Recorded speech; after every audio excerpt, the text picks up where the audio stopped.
అండి welcome to Varahi cooking and DIY. ఈరోజు పచ్చి కొబ్బరితో హల్వా ఎలా చేసుకోవాలో చూద్దాం. దానికి ముందుగా 3 చిప్పలు పచ్చి కొబ్బరి తీసుకోండి, ఫ్రెష్ది. ఇప్పుడు వెనకాల ఉన్న బ్లాక్ అంతా ఇలా పీల్ చేసేసేయండి. ఇలా పీల్ చేస్తే మనకి పాలు బాగా తెల్లగా వస్తాయి, టేస్ట్ కూడా హల్వా బాగుంటుందన్నమాట.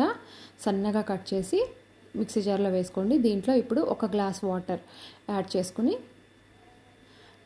మెత్తగా గ్రైండ్ చేసుకోవాలి, బాగా మెత్తగా పేస్ట్ లాగా గ్రైండ్ చేసుకోవాలి. ఇప్పుడు ఒక నట్ మిల్క్ బ్యాగ్లోకి ట్రాన్స్ఫర్ చేసేసుకోండి.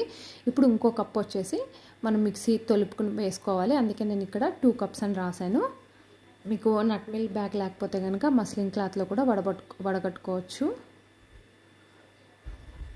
పాలు మాత్రం బాగా చిక్కగా తీసుకోవాలి, ఇది మాత్రం గుర్తుంచుకోండి. మనకి పల్సగా తీసుకుంటే ఎక్కువసేపు కుక్ చేయాల్సి వస్తుందన్నమాట. పాలన్నీ ఇలా చిక్కగా తీసుకుని పక్కన పెట్టేసుకోండి. ఇప్పుడు పొయ్యి మీద ఒక కడాయి పెట్టి నాన్ స్టిక్ దన్నా పెట్టండి, లేదా మందం లాంటిదన్నా పెట్టాలి, లేకపోతే అడుగంటుతుందనమాట. 1 టేబుల్ స్పూన్ నెయ్యి వేసి దాంట్లో బాదం, జీడిపప్పు మీ దగ్గర ఏ ఉంటే అవి వేసుకొని కొంచెం ఫ్రై అయిన తర్వాత మనం ఇందాక పాలు తీసి పెట్టుకున్నాం కదా, నాకు మొత్తం ఇక్కడ 2.5 కప్పుల వరకు వచ్చినాయి, వేసేసుకోవాలి.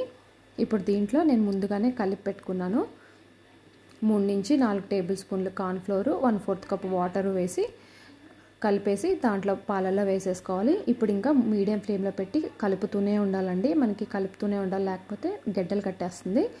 ఇలా తిప్పుతూ కుక్ చేసుకోవాలి. ఇప్పుడు ఒక కప్పు నుంచి 1.5 కప్పు వరకు షుగర్ పడుతుంది, మనం తినే తీపిని బట్టి యాడ్ చేసుకోవాలి, లేదా బెల్లమైనా వేసుకోవచ్చు, మీ ఇష్టం అండి, ఏదైనా వేసుకోవచ్చు. ఇలా కుక్ చేసుకోవాలన్నమాట తిప్పుతూనే. ఇక్కడ ట్రాన్స్పరెంట్, ఇక్కడ నేను చూపిస్తున్నాను కదా, ఇలా ట్రాన్స్పరెంట్ వచ్చేంత వరకు కుక్ చేసుకుని సర్వ్ చేసుకోవడమే. చాలా బాగుంటుంది, తప్పకుండా ట్రై చేసి ఎలా ఉందో చెప్పండి. కామెంట్ చేయడం మర్చిపోద్దు, వీడియోని షేర్ చేయడం మర్చిపోద్దు. లైక్ చాలా ఇంపార్టెంట్, మీరు ఎన్ని లైక్స్ ఇస్తే నా వీడియో అంతా రీచ్ అవుతుంది. తప్పకుండా ట్రై చేయండి. బాయ్ అండి.